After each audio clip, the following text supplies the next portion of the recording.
Welcome to the Meaning of Land, Indigenous and Euro-American Mapping. My name is Christine G, and I'm the Manager of School and Community Collaborations at the Addison Gallery of American Art in Andover, Massachusetts. Today's workshop is inspired by Wayfinding, Contemporary Artists, Critical Dialogues, and the Sidney R. Knafel Map Collection.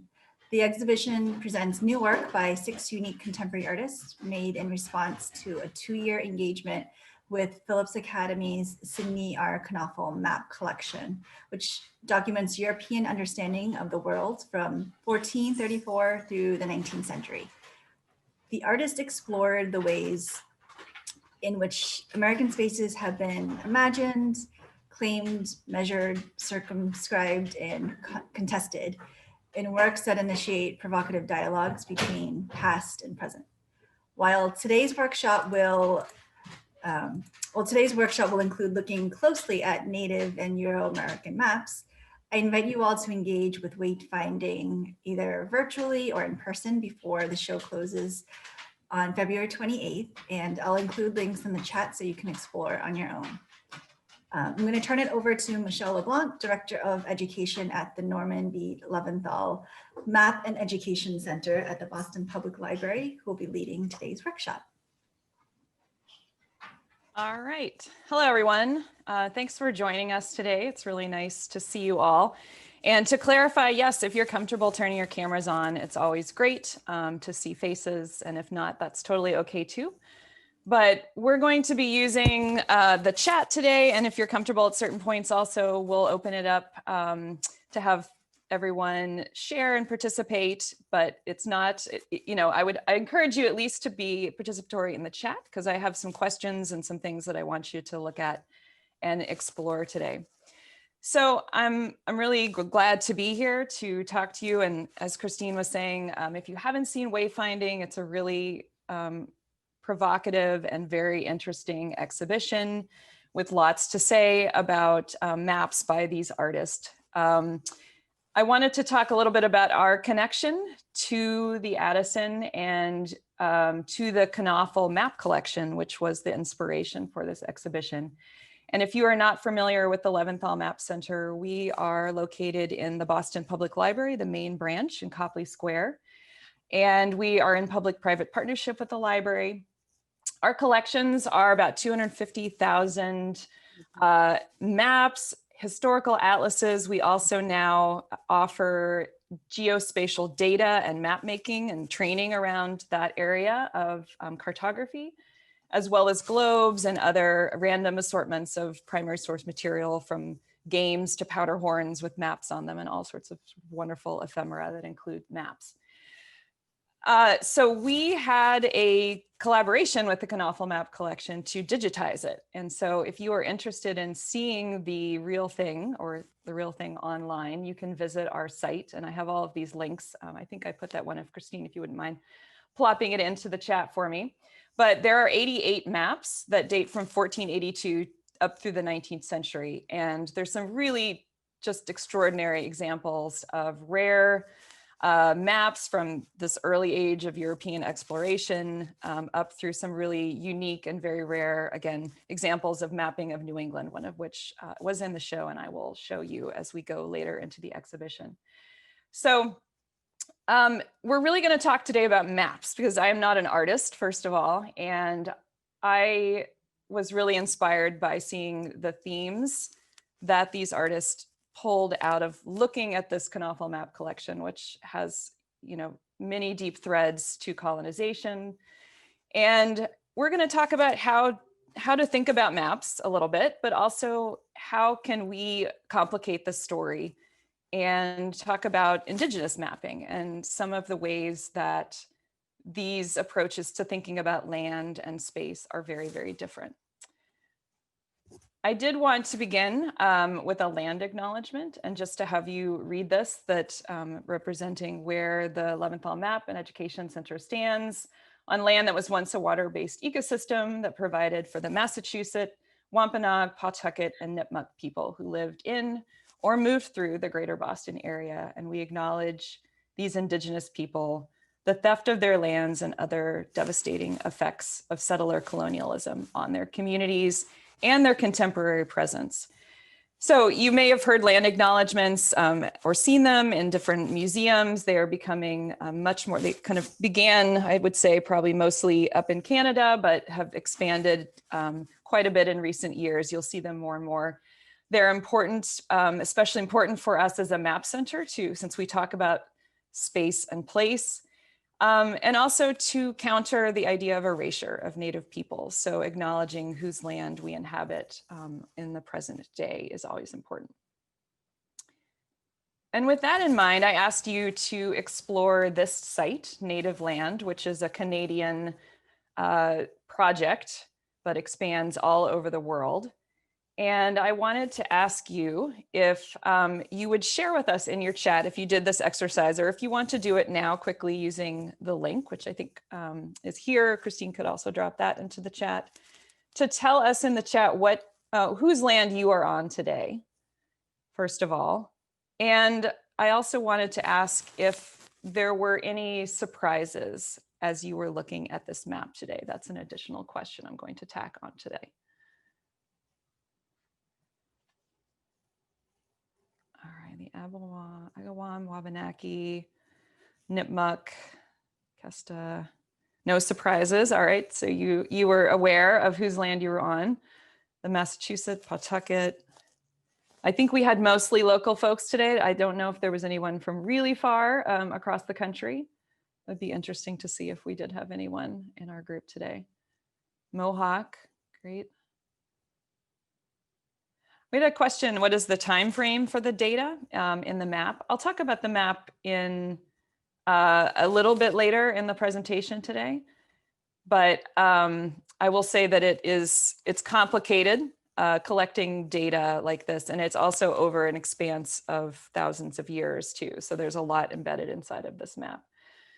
Abenaki, Quinnipiac, maps of ethnicities are problematic. They're usually maps of languages. All right, that's a great observation too.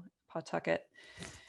We had a comment, I think it's interesting how it's difficult to tell for lack of hard lines from movement and different ideas about land, quote, holding, unquote. Yeah, so that's one thing. We use this map a lot to start to explore the idea of, the look of maps, right? So this idea that there are no hard lines on this map today, that there are overlapping areas that you'll see. And as you zoom in and out, you can sort of see where the colors bleed, especially up where we are in New England. There are 3 groups that are represented where Boston is, for example, and they are all on top of one another and representing also migratory routes as well. Just as a quick background, this is a Native-led project. And if you want to really learn deeply about their data collection, they do have a lot of information on the site about it. But they are also the first to acknowledge that this is a very difficult thing to do, to make this kind of map. And they have some key questions. What defines Indigenous is also one of the questions that they are exploring in this map that can be very complicated. Engaging with Indigenous communities for self-representation, which is obviously the goal of this map, but also balancing the accuracy of these borders with modern mapping and historical mapping kind of all woven into one. So no map, I want to just put this out, no map is perfect, right? There are problems to all maps that we see in our world. And this is probably one of the, in my opinion, the best attempts to do this kind of mapping. But again, it certainly leaves out a lot of other data that you may be really hoping to find here. So no one map is going to do all of the amazing things that you want it to. And thank you for those of you who added in a few more comments here today. I wanted to say also, first of all, that I am not an Indigenous person, and the learning that we have done at the Map Center comes from our work with Indigenous educators and Indigenous scholars, and especially around an exhibition we had up for several years called America Transformed, Mapping the 19th Century. So some of the exercises we're going to do today come from this work. So there is lots more to explore, but my goal today is to share our learning and share our sort of journey as an institution and thinking about maps and mapping in this way with you, and hopefully it will inspire you to sort of broaden your own thinking or keep expanding it. So in terms of our definition of a map, just to kind of begin with that, what is a map, right? It is a selective representation of some kind of information about how things relate to each other in a place, if you opened up the dictionary and looked at that. And there are some really key elements here as we think about what is in this definition, right? So the first piece of that is selective.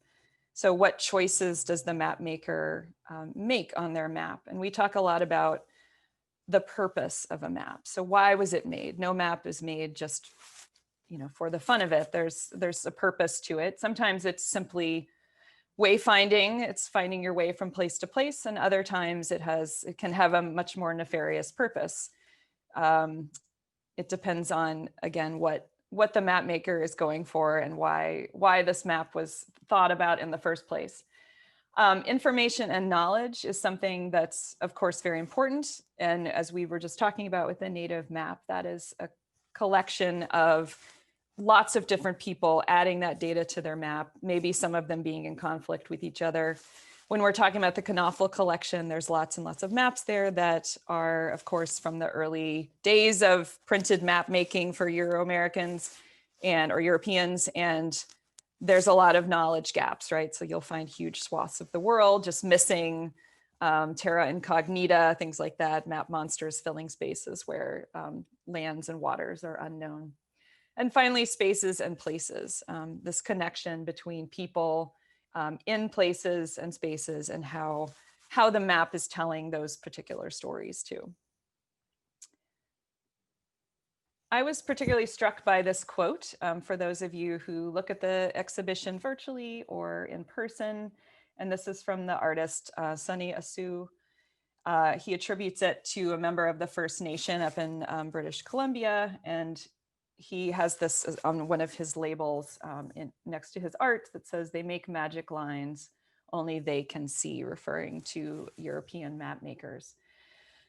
So in wayfinding, the artists are either, some of them are Indigenous themselves, or they're responding again to these themes of colonization, connection or disconnection from place. And we at the Map Center and the Knafel Collection, these maps are largely Euro-American, very rarely. I think they are all European or Euro-American. In the case of Knafel, we have some that are not in the Map Center, but strikingly large number are over and away not Indigenous, not made by also women, very few women map makers. So thinking about how we can sort of open up, again, how you look at the map and question it in new ways, and thinking about what voices are perhaps not included in these collections. So this quote just made me think about this idea again of how cartographers are creating maps for a specific purpose, and often in many cases trying to consolidate power by drawing lines, these borders, these boundaries that create ways of understanding the land. So, the tools of the map maker are part of this. And in the show, there are some really extraordinary examples of map makers really seizing on these tools in really interesting ways, using weavings and other textile art to think about the compass and the scale, the legend or key that helps you sort of pick apart what do those symbols on the map mean, the title and the date that tell you, again, what is this map about, when it was made, and then those decorative elements. And the maps from this particular, most of the maps from the time period that the artists were inspired by from the Knafel collection have really fantastic decorations, no doubt about it, many of them animals, and certainly lots and lots of native peoples, indigenous populations across the Americas that you will see on these maps. So this is something that we want to consider today, this representation, and how Native people are or are not represented on the maps that we look at. So one of our favorite cartographers at the Map Center, we're all huge fans of hers. Her name is Margaret Pierce. She currently is residing up in Maine. She's a geographer by trade, and now has a cartography workshop that she runs, and I'm going to show you an example of one of her maps later today. She had a great quote from one of her writings about Western cartography is characterized by specific assumptions and structures, and those structures carry limitations. And I would say that this is true with any map, right? The structure of the map is often not sufficient to capture perhaps different ways of understanding place. And there's lots of artists who've done really wonderful work around this idea and kind of busting out what the idea of the map is. So with that in mind, I have an example of a map today that I want to have you explore. So you may have been wondering about the mystery of the piece of paper and the pencil. So I'm going to introduce a map to you that is actually a map from 1837. And I'm going to give you very basic information about it, but what I would like to ask you to do is to spend some time looking closely at it. So Christine will be putting the link in a moment. I'm going to tell you up front that this map is actually not in our collection. It's part of the National Archives because it is technically a government document. And as a result, we only have a sad little JPEG of it and not a beautiful zoomable image, but you can get a certain amount of zoom and detail much better than the slide that I'm going to put up. And I'm going to ask you to, again, spend just a few minutes on your own. You're welcome to turn your camera off if you would like, and to actually pick a section of the map that interests you, to kind of give the map. As any students of, when we study maps, we talk about, take a moment to really look at the whole, but then pick an area that just visually is interesting to you. Think about what you see there and spend a moment sketching what you see. So I'm going to put the map up. And again, all I want to introduce with this map is to tell you that it is from 1837. And it was made by a chief named Nachaninga, who was a member of the Iowa tribe. So again, your instructions are to spend just a few minutes looking closely at the map. You can use the link. And again, you can look here on my slide or zoom on in. And I'm going to ask you in a moment if you're willing to just hold up your sketch, but don't worry, this is not an art. We're not judging you for your artistic abilities today, but just out of curiosity, what drew your eye in? And as you're looking around, also to consider what questions you have about what you are seeing. And I'm going to come back to that in a moment. All right, time is starting now. I think I'm going to give you just 3 minutes to do your, actually 4 minutes. I'm going to give you 4 minutes to look and sketch.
How's everyone doing? We in a pretty good place? Had a chance to look? I'm sorry that the Zoom is not a little more zoomable, for lack of a better way to put that, but someday our great hope is this map will be in a really lovely format. We'll just have to wait for the National Archives to take care of that for us. So if you are willing, we're gonna do it old school, to just hold up your paper just to see. I'm gonna try to gallery view you all so I can just see what you picked. It's always really interesting to see which parts of the map. Lovely. Some of you picked, oh, interesting. Some of you picked the words. Some of you did the whole thing, fantastic. Some of you picked a smaller detail. Great, I can see most of those. Wonderful. Yeah, a lot of you went with the sort of upper lines, the dots. It sees sometimes our eyes drawn to things we certainly have questions about. So I had these questions for you, again, to think about what kind of processing what's on this piece of paper. And our map maker, again, is his name was Nachaninga. He was one of the chiefs of the Iowa people. And there's some conflicting information about whether this map was drawn by his hand or if the map was being drawn by someone else with him narrating what he wanted the map to look like. So we're not 100% sure of that. But he is definitely the one who we consider him the creator of this map. The meaning of his name is No Heart of Fear, by the way. And there are several different spellings of his name, but for today, we're going to use Nachaninga for him. So I'm wondering if you're willing, again, you may use the chat, but if you're also comfortable just unmuting yourself, I wanted to know if Nachaninga were here today with us, what questions arose for you? What would you want to ask him about his map with what you know at this moment and what you've seen?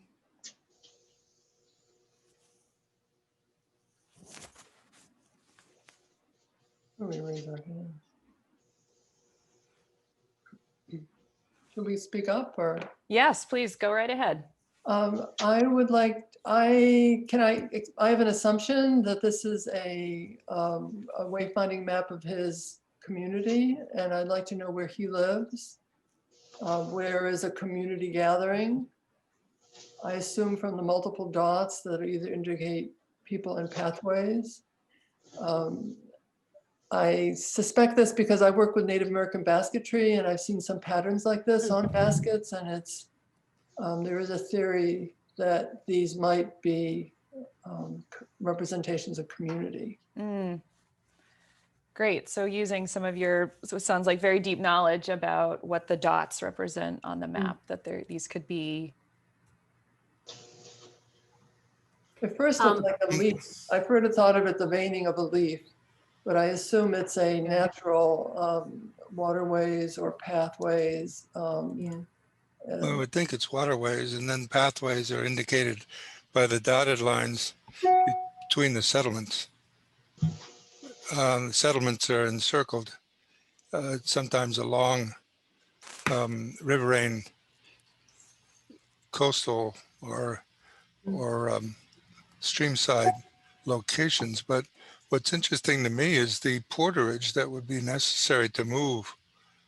If you're using canoes or any other kind of stream transport, you really want to know what the size of these streams are. because whether they're using canoes or some kind of barge structure would be very interesting to learn. And by the name of the person you gave us and the tribe he came from, I'd spend a lot of time figuring out the latitude and longitude of this stream structure. Great. So some assumptions, right, that we're looking maybe at waterways. And as Catherine said, just sort of the visual of this looking like a tree or the veins of a leaf, for example. It has almost like its own sort of natural look to it already. Oh, you're looking for stuff to put on it? If I can put something in, this is Meg Wilkes. I see it the same as Tim as a drainage system. And I think we could get potentially some elevation out of it if you read it that way, looking at it as a natural drainage system. And I'd also like to say, Tim, you know, I find it interesting about your thoughts about how large are these waterways, because the way I think of it, if it's the native Indian himself that's mapping this, that's knowledge that he has and all of the people of that place would have as occupants and with their ancestors going back for hundreds or thousands of years in that area. So it would be something that perhaps they wouldn't identify the same way we would, you know, thinking about our navigation and learning new places. One of the questions I have is on the right-hand side, the 4 to 5 circles toward the middle top that are blank along the drainage. I find those really interesting.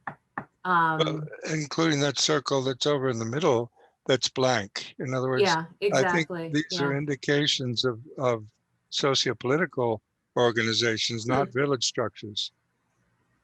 And they'd be strung out on the rivers to the right, just in a kind of et cetera form. In other words, there are different groups along that river that go further to the what we call the northeast. But I mean, if this is a north-south orientation, which would be something we'd have to figure out to begin with, which is be fun to figure out.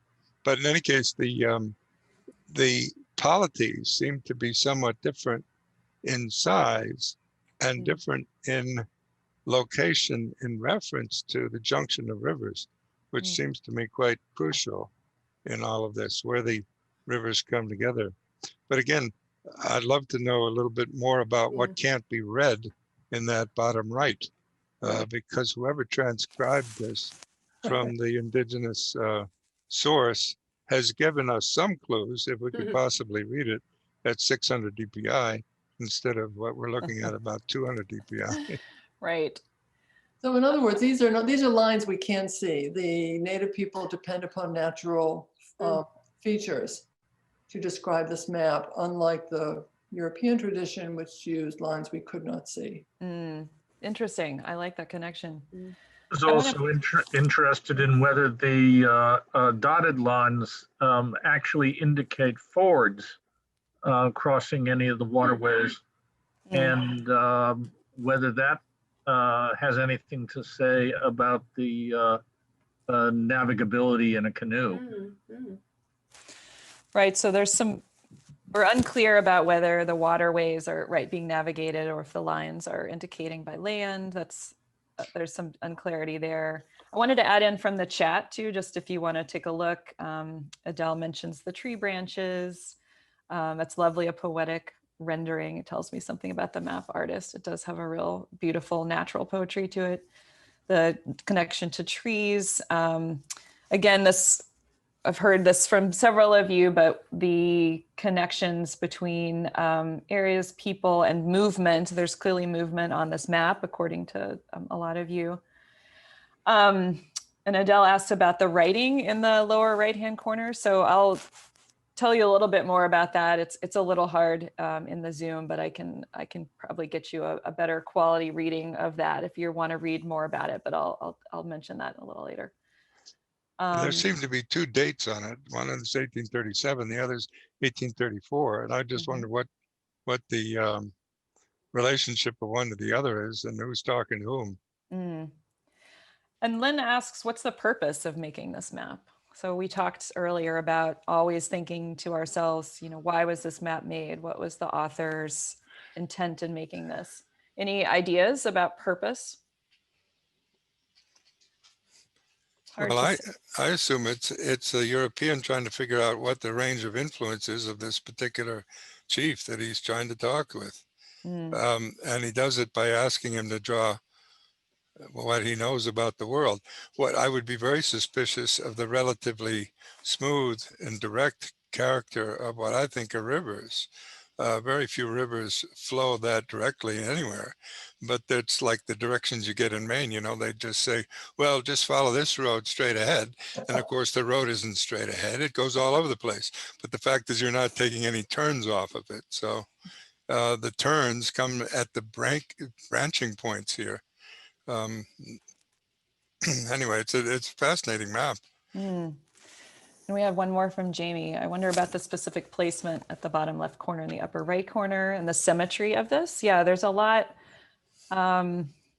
here in terms of, you know, even how the lines and dots are positioned on the paper and what characterizes it as a poetic rendering, and poetic in relation to what? That's an interesting question too. Who was our poetic rendering comment? I have to go back, I apologize. There's no topology on the map. No topology, yeah. So in the interest of time, I want to tell you a little bit about the map, and just to say that many your observations are really interesting, and you've picked up even just, again, you know, visual understanding ideas about visualizations. We can kind of pick apart this map, but it's actually quite a rich and really fascinating map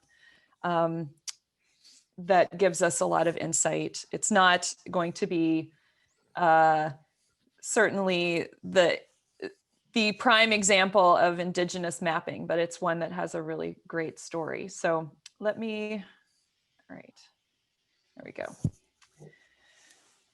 So I just wanted to show you a picture of our map maker. Is actually a painting and two actual photographs of Nachaninga.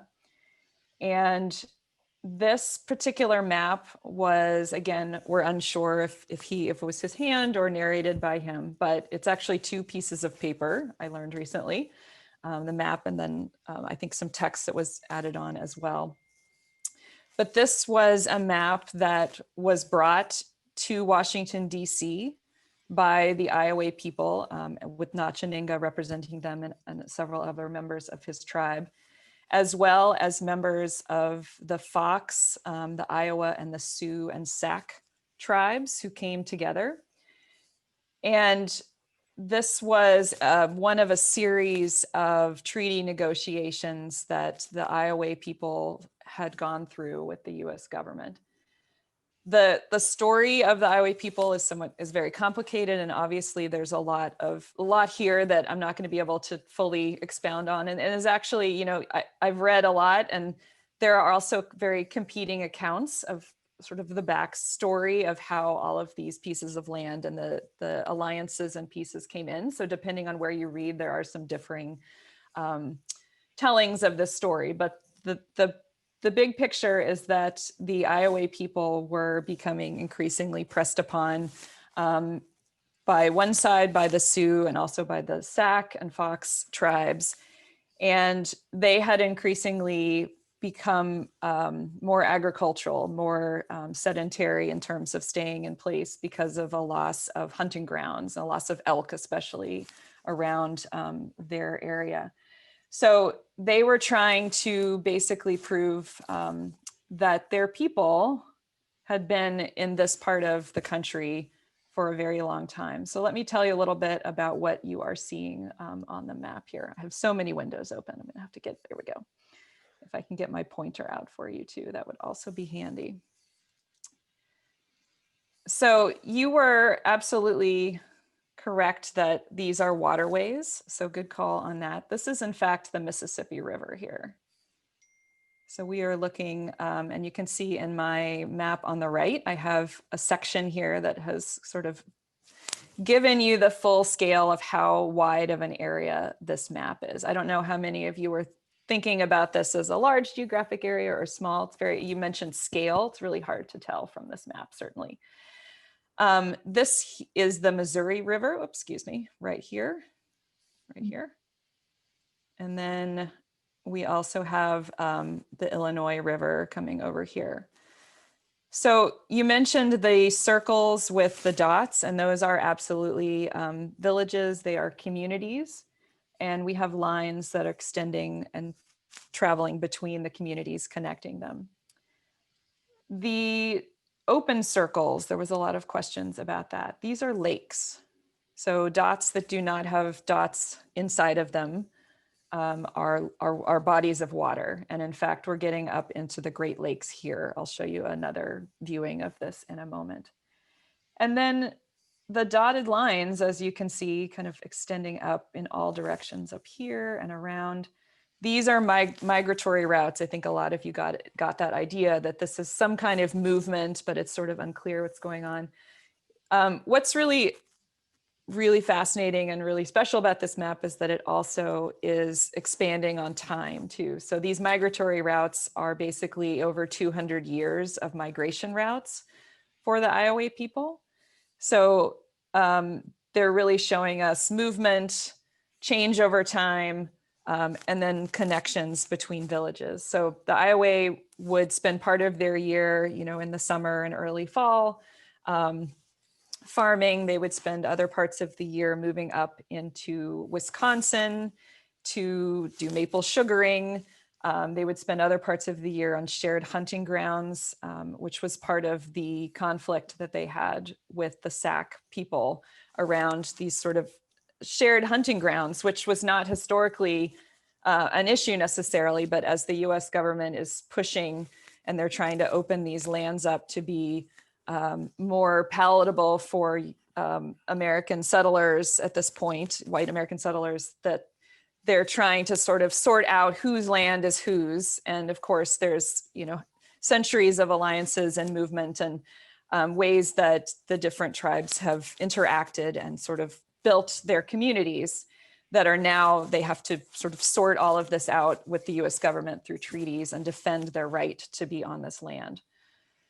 So as we look at the another slide, this one is also helpful. Hopefully you can see it, but you can see that the sort of V part at the bottom is in fact St. Louis. And then we have up the Illinois River, we have Chicago. As we go up here, we also get up into Minneapolis, Omaha, and Kansas City in the lower left side of the map. So you can see from this illustration just how sort of beautifully rendered these waterways are compared to what you might see on a map to scale on the right side that you might see on a more traditional map. So in terms of this map and it's thinking about what we can learn from it,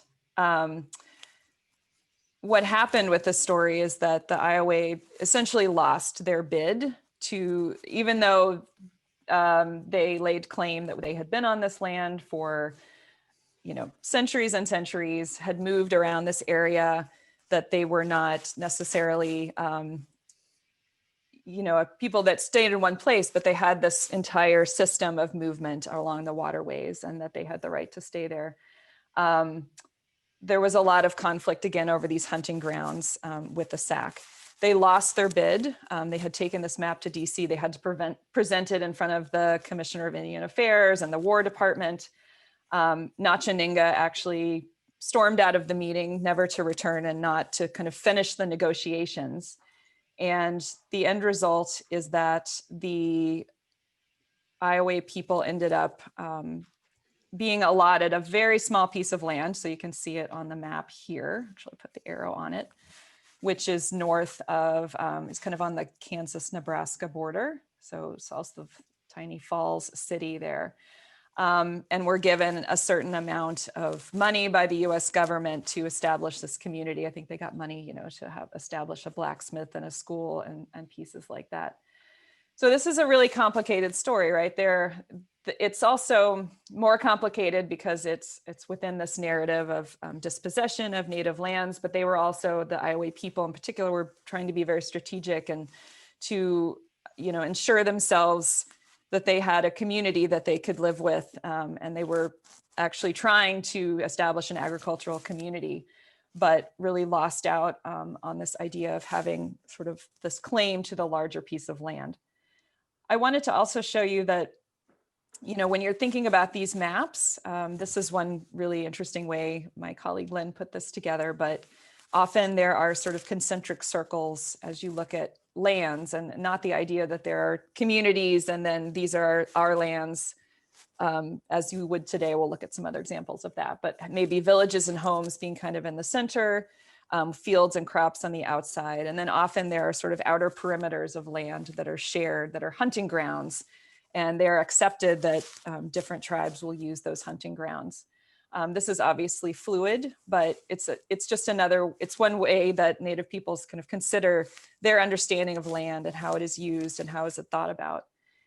And as you think about that map that we looked at earlier from native lands, this is another example of that, right? So we have so much overlap depending on whether these tribes and nations were more migratory, whether they spent part of their year agriculturally. You know, here in the Northeast, we have the Wampanoag who spent time on the coast and then moved inland in the winter. So there's this sort of movement back and forth, but they are growing a certain amount of food, right, in the summertime.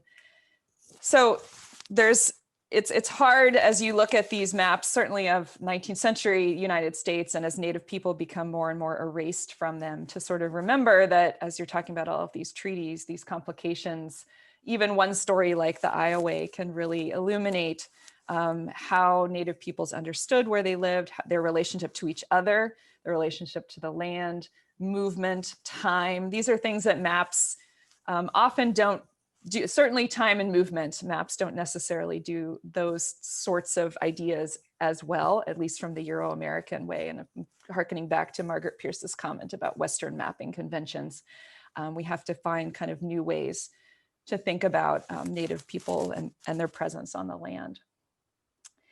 As a comparison to this, I'm not going to ask you to sketch again, but just to spend a moment thinking about this map, which is actually from 1902, so quite a bit after Nachaninga's map.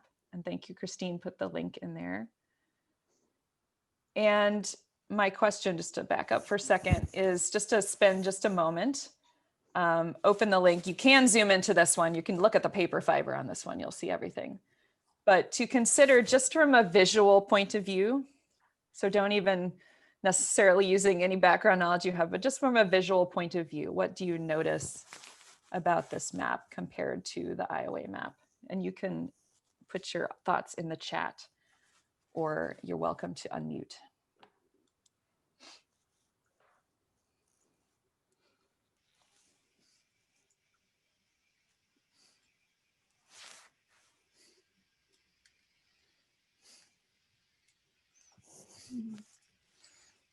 Surveyors have gone nuts. They love to draw straight lines. I mean, this is a good example of what happened in that state after state as agriculturalists tried to declare territory. Oh, Seeing in our chat too, geometric comes up, shapes, boundaries. The spaces have borders now. There are no borders on the other maps. So thinking back about the circle, grids, yeah. It's a great example of this in a recent exhibit up in Maine called the Mapping of Maine. If you look at it, there's a point in 1829 where they start drawing all of these square things on the surface of rather subtle maps that had to do with rivers before that. And they have a real problem with the rectilinear stuff and rivers. Mm. okay, So just to add in, if you're looking at the chat, yeah, color, the use of color here. Maybe if Nachaninga had color printing to work with, but certainly the color also adds, sort of pops the borders for me. And categorization, that's an interesting comment. Yep. Western concepts of space, hierarchy of info. That's interesting. USA, big and bold at the top. Yeah, and Lynn says easier to compare and sell by land if the areas are consistent and comparable. I'm in Florida, and there's so much of Florida that isn't accounted for, really. I don't know if I zoomed in, I'd see more, but is it down in the swamp at this point? some of it, yeah, some of it. But well, I don't know about the history of the Everglades. Maybe the Everglades used to branch out into the eastern part of the state. I don't know. I'm going to assume there's been some landfill in Florida, but yeah, probably a lot of, right, a lot of land doesn't exist, too swampy. It's called land reclamation, and it was done for sugar. There you go. Yeah, we could do a whole other, I'm sure, course in the history of Florida. So interesting. So yeah, and then I would point out too, as you know, as we're looking, since it's 1902, also the empire is growing. So we have the Philippines on here, and we have Puerto Rico, for example, and Cuba. So also this expansion, and certainly we could spend a lot of time just on this map alone, but yeah, once the US survey system is started, this division of these squares within squares within squares to delineate, to create pieces of land that can be bought and sold. And a lot of this happens through the railroad as well, as they're connecting coast to coast. You know, there's a lot to be said here too, looking at other 19th century maps and the sort of erasure by this point. I think there's very little on here that you'll see of native presence. If you zoom in, you will find some of the reservations listed. Certainly Oklahoma is still a territory at this point. And I did want to show you just an additional map, one that you might see. This one is actually a little bit earlier. It's from 1892, but to look at, to see the legend a little bit up close. Also, speaking of sort of delineation and symbols, this one is a particularly heartbreaking map in thinking about reservation schools and boarding schools. So if you look up in Pennsylvania on this map, you can see the Carlisle School, which was one of the most notorious schools for Native children who were sent there from across the country. There's a lot in the Oklahoma Territory as well, but you know, all schools for Native children across the country, which is a very long and heartbreaking history of, you know, what happened after Native peoples were removed from their land into these reservations. So this is a map that we've used a lot of these maps in education when we had our America Transformed exhibition, and we continue to do programming around using these maps with young people as well, to really talk about this story through, it's a more tangible way to think about, you know, this, you obviously cannot lump all Native people into one category, but there are certain truths about, you know, understandings of land and history and how, and connections. So it's a really accessible way to start sort of getting that awareness and using the maps. And I want to be cautious of time here, but I did want to finish with an idea of reclaiming, and to say, like, I don't want to end with Native boarding schools and have you looking at maps of reservations and not understand that Native people are creating these amazing cartographic ways of again, reclaiming land, of thinking about it. And, you know, one of the maps that I've always been struck by in the Knafel collection, we have a version of this map too. There's actually several, but this is one of the earliest maps printed in the American colonies from 1677. It's by John Foster. And it's actually part of a book about the King Philip's War from 1675. If you can see on here, this is Cape Cod right here. Oh, I'm so sorry. I did not mean to do that. Well, let's go in. Let's look at the map. But you can see Cape Cod on here. And then the Merrimack River is the very gigantic river that's kind of going up the center of the map. And there is some presence of Native peoples on this map. You'll see the Pequot and the Nipmuc and the Narragansett.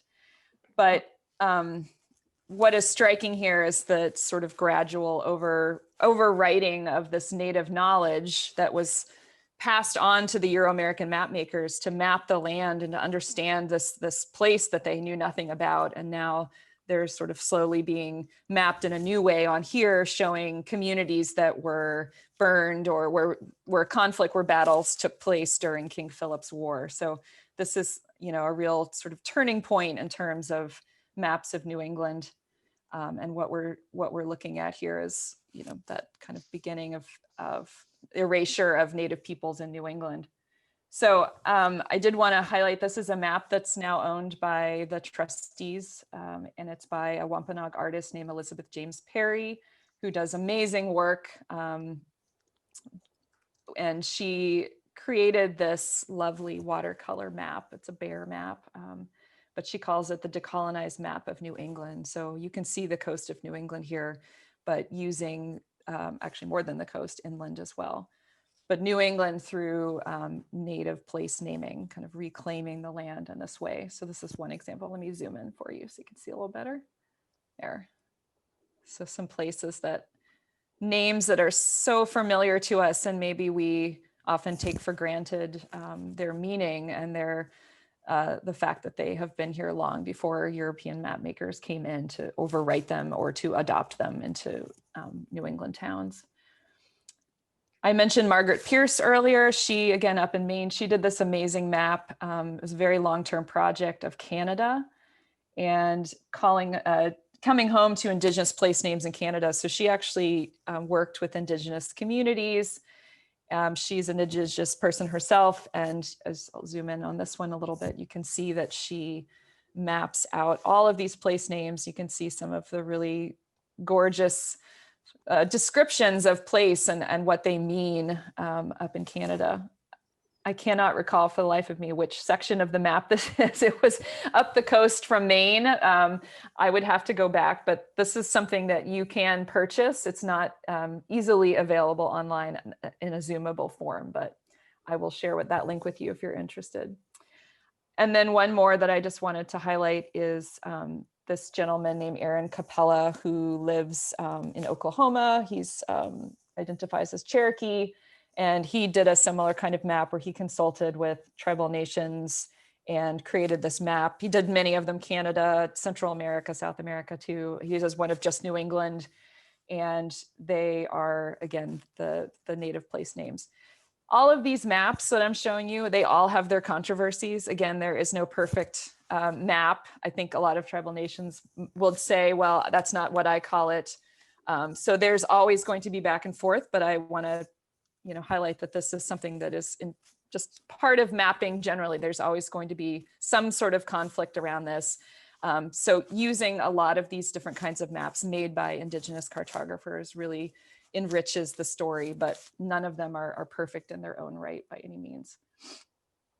And I wanted to point out that there's a lot more to learn. This is just scratching the surface today.